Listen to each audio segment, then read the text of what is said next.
Hello friends, welcome to our channel. Friends, आज की हम वीडियो में डिस्कस करेंगे भारत का इतिहास यानी कि हिस्ट्री ऑफ इंडिया। फ्रेंड्स, अगर आप कॉम्पिटिटिव एग्जाम्स की तैयारी कर रहे हो तो ये वीडियो आपके लिए बहुत ही हेल्पफुल होने वाली है, क्योंकि फ्रेंड्स देखो, अगर आपको जीके के क्वेश्चन कवर करने हैं तो सबसे पहले आपको अच्छे से जो है इसे पढ़ लेना होगा। उसके बाद से हम आपको प्रैक्टिस सेट के थ्रू जो भी क्वेश्चंस बनेंगे, ठीक है, अच्छे से रिवीजन करा देंगे।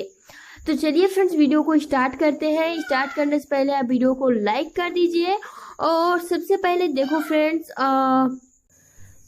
देखो, भारतीय इतिहास को अध्ययन करने के लिए और भी इजी बनाने के लिए, ठीक है, इसे 3 भागों में हम विभाजित करेंगे और ये ऑलरेडी 3 भागों में विभाजित किया गया है। फर्स्ट जो आपका आता है वो आता है प्राचीन भारत, सेकंड मध्यकालीन भारत और थर्ड आधुनिक भारत जो अभी हम हैं। ठीक है, हमें इन तीनों को बहुत ही अच्छे से क्लियर करना होगा और उसके बाद से आपका एक भी क्वेश्चन गलत नहीं होगा। जी हाँ फ्रेंड्स, पूरे दावे के साथ। तो चलिए देख लेते हैं कुछ इंपॉर्टेंट बातें। सबसे पहले हम डिस्कस करेंगे प्राचीन भारत। ठीक है, तो भारतीय इतिहास के जो प्राचीन भारत के स्रोत हैं वो क्या हैं, हम इसके बारे में पहले डिस्कस करेंगे। तो फ्रेंड्स देखो, अगर हम भारतीय इतिहास के विषय में मुख्य स्रोतों की बात करें तो वो है 4। ठीक है, कौन कौन से हैं? तो फर्स्ट आपका है धर्म ग्रंथ, सेकेंड है ऐतिहासिक ग्रंथ, एंड थर्ड है आपका विदेशियों का विवरण, एंड फोर्थ है पुरातत्व संबंधों का ग्रंथ। ठीक है, जो भी आपके लिए इम्पोर्टेंट है, जो कि आपके कॉम्पिटिटिव एग्जाम के लिए हेल्पफुल होगी, हमने वही फैक्ट्स लिए हैं इस वीडियो में। ठीक है, तो फ्रेंड्स ये 4 जो है प्राचीन भारतीय इतिहास के स्रोत हैं। अब देखो फ्रेंड्स, इसमें आपके इम्पोर्टेंट क्या है, धर्म ग्रंथ से रिलेटेड जो आपका फर्स्ट है। तो देखो फ्रेंड्स, जो भारत का सर्व प्राचीन धर्म ग्रंथ है, ठीक है, जो भारत का सर्व प्राचीन धर्म ग्रंथ यानी कि सबसे पुराना ग्रंथ है वो है आपका वेद। ठीक है, ये आपको पता होगा, जिसके संकलनकर्ता जो कौन है, तो महर्षि कृष्ण द्वैपायन वेद व्यास। तो सिंपली आप याद कर सकते हो कि जो वेद है उसके संकलनकर्ता जो है वो है वेद व्यास जी। ठीक है, और वेद को भी 4 भागों में विभाजित किया गया है, 4 भागों में बांटा गया है। तो कौन कौन सा? तो फ्रेंड्स ये सिंपली आपको पता होगा, ऋग्वेद, यजुर्वेद, सामवेद एवं अथर्ववेद। ठीक है, जो वेद है वो आपका सबसे पुराना ग्रंथ है और इस वेद को 4 भागों में बांटा गया है। तो चलिए हम चारों को थोड़ा शॉर्टली जान लेते हैं, क्योंकि फ्रेंड्स इससे आपकी क्वेश्चन बनते हैं कि ऋग्वेद में कितने मंडल हैं या फिर ऋग्वेद में कितनी सूक्तियां हैं। तो सबसे पहले तो फ्रेंड्स आपको ये पता होनी चाहिए, जो ऋग्वेद है वो ऋचाओं के क्रमबद्ध ज्ञान के संग्रह को जो है हम ऋग्वेद कहते हैं। ठीक है, ऋग्वेद हम किसे कहते हैं? तो ऋचाओं के क्रमबद्ध ज्ञान के संग्रह को हम ऋग्वेद कहते हैं। इसमें आपके जो है 10 मंडल, ठीक है, और 1028 सूक्तियाँ, और आपको ये पता चाहिए जो ऋचाएँ हैं वो है 10,000 प्लस, जैसे कि अभी आप स्क्रीन पर देख सकते हैं। और जो भी मतलब इसे पढ़ता है उसे हम होत्री कहते हैं। मतलब कोई भी अगर ऋग्वेद को पढ़ता है तो उस व्यक्ति को हम होत्री, आप यहाँ देख सकते हो, उसे हम होत्री कहते हैं। ठीक है, और फ्रेंड्स यहाँ आप देख सकते हो, इम्पोर्टेंट है आपके लिए, 1 मिनट, आप यहाँ देखो कि विश्वामित्र द्वारा रचित ऋग्वेद के 3रे मंडल में सूर्य देवता सावित्री को समर्पित प्रसिद्ध गायत्री मंत्र। ठीक है, देखो यहाँ विश्वामित्र द्वारा रचित ऋग्वेद, सबसे पहले एक क्वेश्चन बनता है कि ऋग्वेद के रचयिता कौन है? तो विश्वामित्र हैं। ठीक है, और उनके 3रे मंडल में आपको पता चल गया है कि 10 मंडल होता है, और उनके 3रे मंडल में सूर्य देवता सावित्री को समर्पित, ठीक है, सूर्य देवता सावित्री को समर्पित जो गायत्री मंत्र है ये आपके जो है 3रे मंडल में इसके बारे में पूरा व्याख्या किया गया है। तो फ्रेंड्स आप इसे सिंपली याद कर सकते हो। और देखो यहाँ अगर हम बात कर रहे हैं तो एक आपका आ जाता है शब्द खील। ठीक है, तो खील क्यों प्रसिद्ध है? तो फ्रेंड्स आपको पता होनी चाहिए कि इसके 8वें मंडल की हस्तलिखित जो ऋचाओं को जो है खील कहते हैं। यानी कि जो 8वां मंडल है, ठीक है, जैसे कि 10 मंडल होते हैं तो तीसरे में तो गायत्री मंत्र के बारे में बताया गया है, लेकिन जो 8वां मंडल होता है उसे हस्तलिखित ऋचाओं को हम खील कहते हैं। ठीक है, नेक्स्ट आपका आ जाता है यजुर्वेद। तो फ्रेंड्स यजुर्वेद के बारे में हम सिंपली अगर जाने तो सबसे पहले तो आपको पता होनी चाहिए जो यजुर्वेद है ये एक ऐसा वेद है जिसमें गद्य और पद्य, ठीक है, गद्य और पद्य दोनों में पाया जाता है। ठीक है, और फ्रेंड्स देख सकते हैं कि ससुर के लिए नियमों का संकलन जो है यजुर्वेद कहलाता है। ठीक है, और आप यहाँ देख सकते हैं, और इसके पाठ्यकर्ता को हम अधैर्य कहते हैं, इसके पाठ्यकर्ता को हम अधैर्य कहते हैं। तो सिंपली आप इसके बारे में इतना जान लोगे तो बहुत है। बस ये जानो कि इसको जो है एक ऐसा वेद है जिसमें गद्य और पद्य दोनों पाए जाते हैं। नेक्स्ट आपका आ जाता है सामवेद। ठीक है, तो सामवेद जो है भारतीय संगीत का जनक है। जी हाँ फ्रेंड्स, आपको ये बात पता होनी चाहिए, गाई जा सकने वाली ऋचाओं का संकलन करता है और इसके पाठ्यकर्ता को जो है उधात्री, ठीक है, उधात्री कहते हैं और इसे भारतीय संगीत का जनक कहा जाता है। तो फ्रेंड्स सिंपली आप देख सकते हो।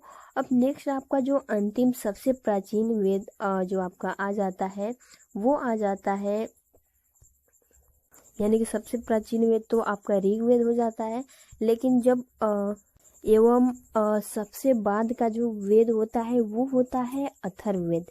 ठीक है, अब देखो फ्रेंड्स अथर्ववेद में क्या आपको क्या पढ़ना है इम्पोर्टेंट। सबसे पहले तो अथर्वा ऋषि द्वारा ये रचित इस वेद में, इसको किसने रचित किया है? तो अथर्वा ऋषि, अथर्वा ऋषि के नाम पर ही अथर्ववेद पड़ा। ठीक है, और इसमें निवारण मंत्र, जादू टोना, साप, वशीकरण, आशीर्वाद, स्तुति, प्रायश्चित, औषधि, अनुसंधान, विवाह, प्रेम, राजकर्म, मातृभूमि, महात्या आदि विषयों के संबंध में तथा सामान्य मनुष्यों के विचारों, विश्वासों, अंधविश्वासों इत्यादि का वर्णन किया गया है। कहने का मतलब यही है, इसमें जितने भी विकार जैसे कि आप देख सकते हैं तंत्र मंत्र, जादू टोना, सांप, वशीकरण, प्लस इसमें आशीर्वाद की भी स्तुति, ठीक है, औषधि, अनुसंधान, विवाह, प्रेम, जितना भी होता है, ठीक है, ये सब आपके अथर्ववेद में ही आता है।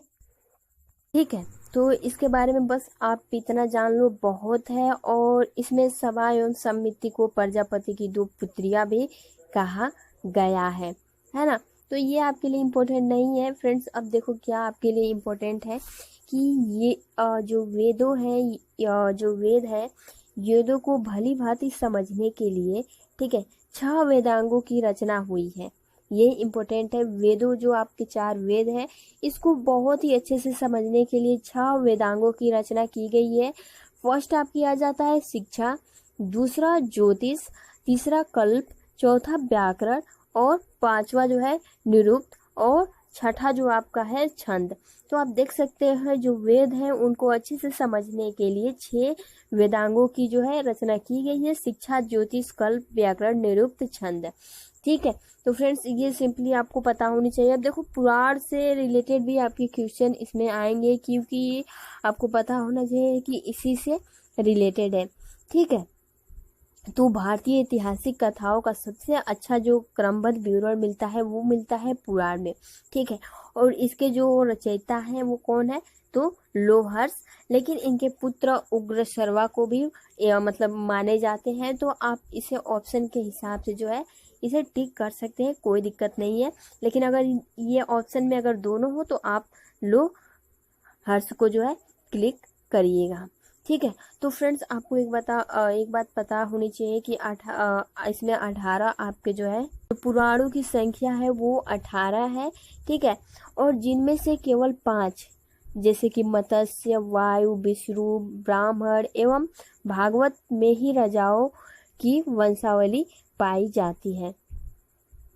तो ये कुछ इम्पोर्टेंट फैक्ट्स जो कि पुराण से भी रिलेटेड थे तो हमने सोचा क्यों ना आपके साथ शेयर कर दी जाए। और फ्रेंड्स एक बात यहाँ नोट करने वाली बात है ठीक है, कि पुराणों में मत्स्य पुराण सबसे प्राचीन एवं प्रामाणिक है। ठीक है, जो पुराण,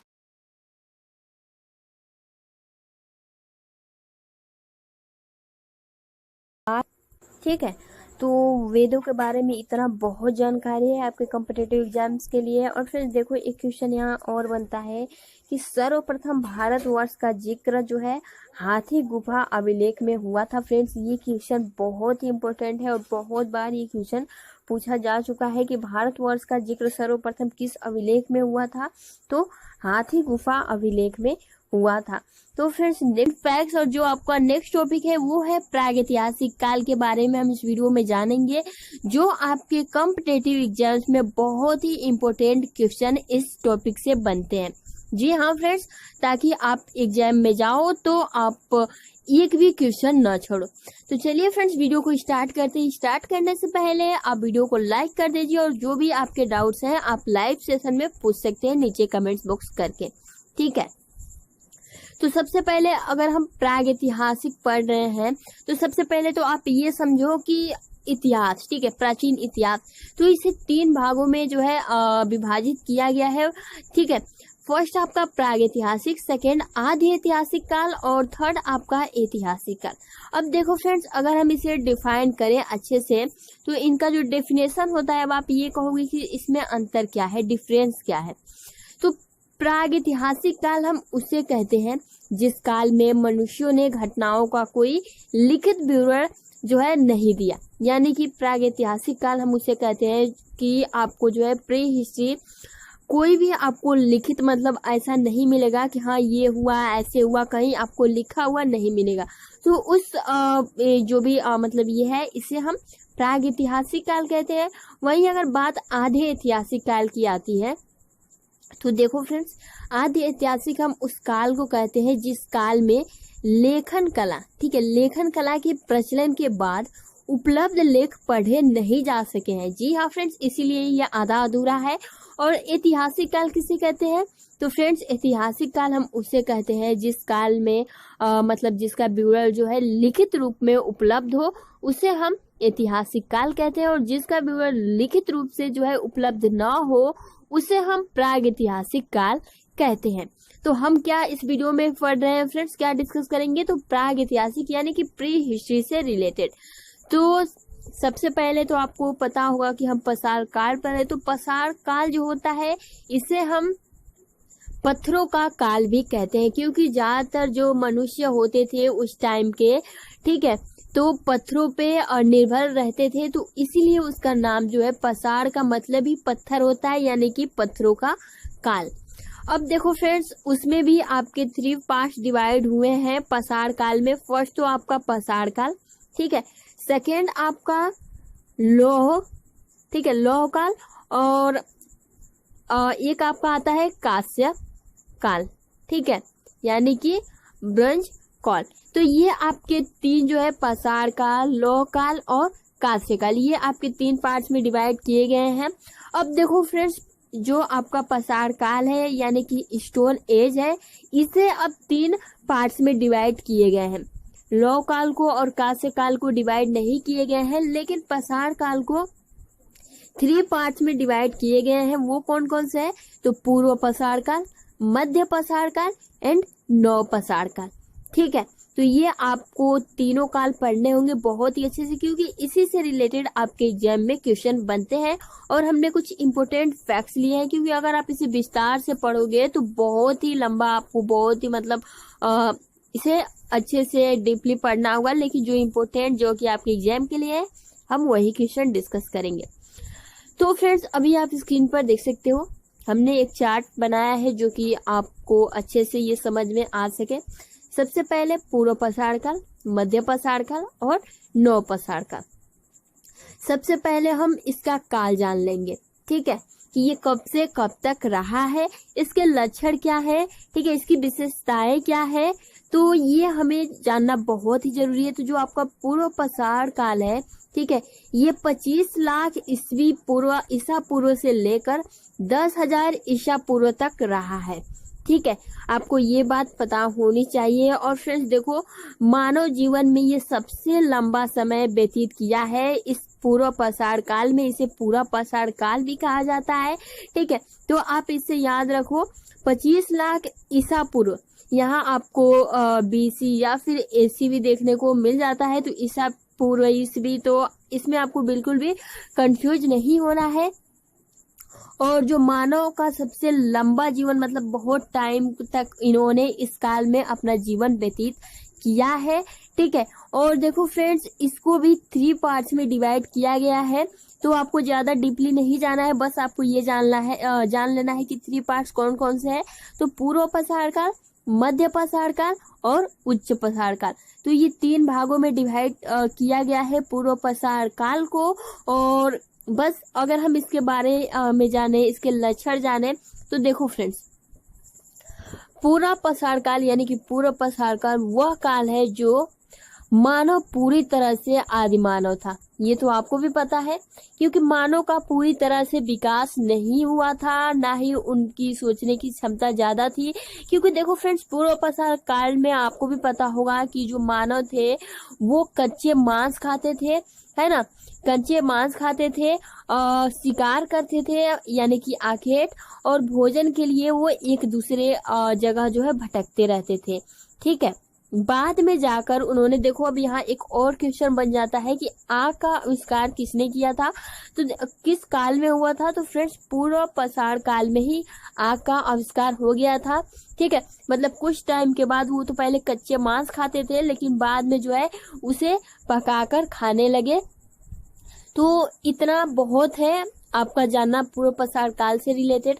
अब देखो फ्रेंड्स, मध्य पाषाण काल से रिलेटेड कि इसका जो काल है वो कब से कब तक रहा है, तो 10,000 ईसा पूर्व से लेकर 4,000 ईसा पूर्व तक जो है मध्य पाषाण काल का जो है टाइम चला है।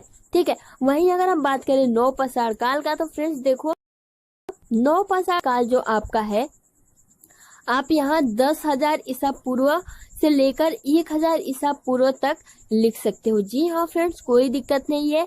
अब देखो फ्रेंड्स, आप ये सोच रहे हो कि मतलब सेम कैसे रह सकता है, तो जो आपका मध्य पाषाण काल है एंड नव पाषाण काल है, अगर हम बात करिए तो दोनों एक ही काल है। बात बस यहाँ ये आ जाती है कि मतलब कुछ हिस्सों में जो है विकास हुआ था, कुछ हिस्सों में नहीं हुआ था। ठीक है, तो इसीलिए जो है आपके दो यहाँ बीच में मध्य पाषाण काल आ गया। नहीं तो पहले तो आपका ओनली 2 ही मतलब जो भी था काल था, लेकिन बीच में इसकी वजह से कई जगहों पे विकास नहीं हुआ था, बहुत जगहों पे बहुत अच्छे से, तो इसलिए इसे बीच में रखा गया। तो यहाँ अगर ऑप्शन के हिसाब से यहाँ 10,000 ईसा पूर्व भी लिख सकते हैं, लेकिन फिर भी अगर आप चाहो तो यहाँ 4,000 ईसा पूर्व से लेकर 1,000 ईसा पूर्व तक लिख सकते हैं, कोई दिक्कत नहीं होगी। ठीक है, आई होप कि अब आप अच्छे से समझ गए होंगे।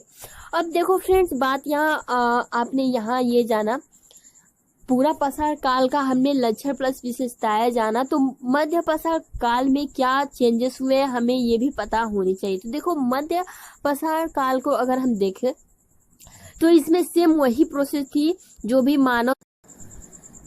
तो फ्रेंड्स देखो, अगर हम वही मध्य पाषाण काल की बात करें तो इसमें भी कुछ ज्यादा चेंजेस नहीं हुए थे। ठीक है, बस इसमें जो है पशुपालन पाषाण काल में जो आखेट भी कर रहे थे, यानी कि शिकार भी कर रहे थे, खाद्य संग्रह के लिए इधर उधर भटक भी रहे थे, लेकिन हाँ इसमें जो है पशुपालन की जो है स्टार्टिंग कर दी गई थी।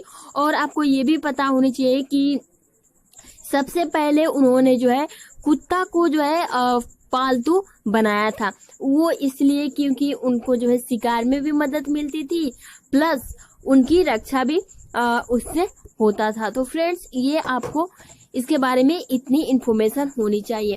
अब देखो फ्रेंड्स, जैसे ही नव पाषाण काल आया, ठीक है, तो नव पाषाण काल में जितना विकास होना था वो सब हो गया। जैसे कि अभी देख सकते हैं, जो भी मनुष्य थे वो कृषि करना सीख गए थे, पशुपालन करना सीख गए थे, अपना घर बनाना सीख गए थे। ठीक है, निवास स्थान, मतलब जितने भी विकास हुए थे वो हुए थे नवपाषाण काल में। और आपको यहाँ से एक क्वेश्चन और बन जाता है कि पहिए का आविष्कार किस काल में हुआ था। तो फ्रेंड, जो पहिए का आविष्कार हुआ था वो आपका नवपाषाण काल में हुआ था। अभी हम कुछ इम्पोर्टेंट फैक्ट जानेंगे, ठीक है। और जो आग का आविष्कार हुआ था वो आपका पुरापाषाण काल में हुआ था, ठीक है। और पहिए का आविष्कार नवपाषाण काल में हुआ था। अब हम कुछ इम्पोर्टेंट फैक्ट्स के थ्रू इसे अच्छे से समझेंगे, ठीक है। एक आपका वर्ड्स आ जाता है माइक्रोलिथिया, है ना। ये वर्ड्स क्यों आया, तो देखो फ्रेंड्स, ये वर्ड्स जैसे कि आपको मैंने पहले ही बताया, पाषाण का अर्थ होता है पत्थर। और जो आपका पूरा पाषाण काल होता है उसमें औजारों जो भी औजार बने थे वो भी पत्थर के ही बने थे, लेकिन बहुत भद्दे थे, ठीक है। लेकिन जैसे ही वो मध्य पाषाण काल में आए तो उन्होंने जो हथियार है उसका आकार छोटा कर दिया और कुछ मतलब अच्छे से कि देखने में भी अच्छा लगे, तो उसे हम माइक्रोलिथिया कहते हैं, यानी कि हथियारों का आकार छोटा कर दिया गया, ठीक है।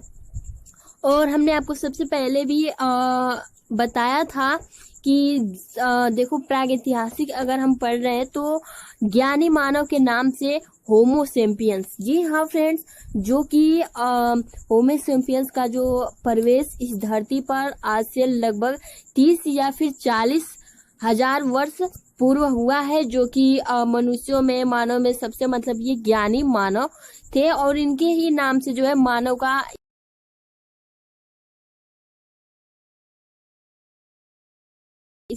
ठीक है। अब देखो फ्रेंड्स, नेक्स्ट आपका क्या आ जाता है कि मनुष्य ने, अब देखो यहाँ एक और क्वेश्चन बन जाता है कि तांबे का आविष्कार जो है किसने किया था, प्रयोग किसने किया था। तो मनुष्य ने जो है, आप यहाँ देख सकते हैं, मनुष्य ने सर्वप्रथम तांबा धातु का प्रयोग किया था और प्रथम जानलेवा औजार भी तैयार किया था जिसका नाम कुल्हाड़ी था। तो फ्रेंड्स, इसके बारे में आपको पता होनी चाहिए कि ये क्वेश्चन बहुत बार पूछा जा चुका है कि तांबे का जो तांबा धातु है इसका प्रयोग किसने किया था। तो मनुष्य ने सर्वप्रथम किया था प्रागैतिहासिक काल में। और नेक्स्ट आप देख सकते हो कि कृषि का जो प्रथम उदाहरण है वो आपका मेहरगढ़ से मिलता है, देखने को मिलता है, जो कृषि का प्रथम एग्जाम्पल है मेहरगढ़, ठीक है। नेक्स्ट अभी आप देख सकते हो कि कृषि के लिए अपनाई गई सबसे प्राचीन फसल कौन सी है। तो फ्रेंड्स, आपको पता होनी चाहिए कि जो कृषि के लिए अपनाई गई सबसे प्राचीन फसल है वो है गेहूं और जौ, ठीक है। तो इसके बारे में आई होप कि आपको पहले से ही पता होगा। अब देखो फ्रेंड्स, यहाँ बात ये आ जाती है सबसे इम्पोर्टेंट कि कलाकृति की खोज कहाँ की गई थी, ठीक है। तो फ्रेंड्स, आपको पता होनी चाहिए जो कलाकृति है, ठीक है, वो पल्लवावरम नामक स्थान पर प्रथम भारतीय पुरापाषाण कलाकृति की खोज हुई थी, ठीक है। और मेन इम्पोर्टेंट, अब प्राग ऐतिहासिक पढ़ रहे हो तो व्यक्ति है जिन्होंने 1863 ईस्वी में जो है भारत में पूरा पाषाण कालीन औजारों की खोज की थी, जी। तो फ्रेंड्स, नेक्स्ट देख लेते हैं कि भारत का सबसे प्राचीन नगर कौन सा है। तो मोहनजोदड़ो, जिसका अर्थ होता है सिंधी भाषा में मृतकों का टीला। तो फ्रेंड्स देखो, ये इम्पोर्टेंट है आपके लिए कि मृतकों का टीला किसे कहा जाता है। तो मोहनजोदड़ो को, जो कि सबसे प्राचीन नगर है, ठीक है। नेक्स्ट आप देख सकते हैं कि भारत में मनुष्य संबंधी सबसे पहला जो प्रमाण मिला वो मिला आपका नर्मदा घाटी में। जी हाँ फ्रेंड्स, कुछ ऐसे भी है खोपड़ी, उससे रिलेटेड हमने आपको पहले भी बताया था, ठीक है। तो फ्रेंड्स, आपने देखा कि भारत में मनुष्य संबंधी सबसे पहला जो प्रमाण मिला था वो मिला था नर्मदा घाटी के पास, ठीक है। नेक्स्ट आप देख सकते हैं की पहाड़ी से जीवाश्म का जो प्रमाण है वो मिला है, यानी कि भारत में जो शिवालक है, ठीक है, पहाड़ी से सबसे पहले। अब देखो क्वेश्चन यहाँ ये बनता है कि जीवाश्म का सबसे पहला प्रमाण कहाँ मिला था। तो वो आपको शिवालक की पहाड़ी से मिला था। ठीक है, तो फ्रेंड्स प्रागैतिहासिक से रिलेटेड ये कुछ इम्पोर्टेंट क्वेश्चन थे और इससे बाहर आपका एक भी क्वेश्चन नहीं पूछा जाएगा। ठीक है, तो अभी बस आप अच्छे से तैयारी करिए। नेक्स्ट वीडियो में हम सिंध सभ्यता से रिलेटेड कुछ इम्पोर्टेंट फैक्ट्स लाएंगे। टॉपिक वाइज हम इस वीडियो में जो है सारी टॉपिक को अच्छे से क्लियर करेंगे। तो फ्रेंड्स आज के लिए इतना ही, मिलते हैं नेक्स्ट वीडियो में। वीडियो पसंद आती है तो आपसे एक लाइक की उम्मीद करते हैं। जो भी आपके फ्रेंड्स मित्र हैं उनको भी इस वीडियो को जरूर शेयर करें। Thanks for watching.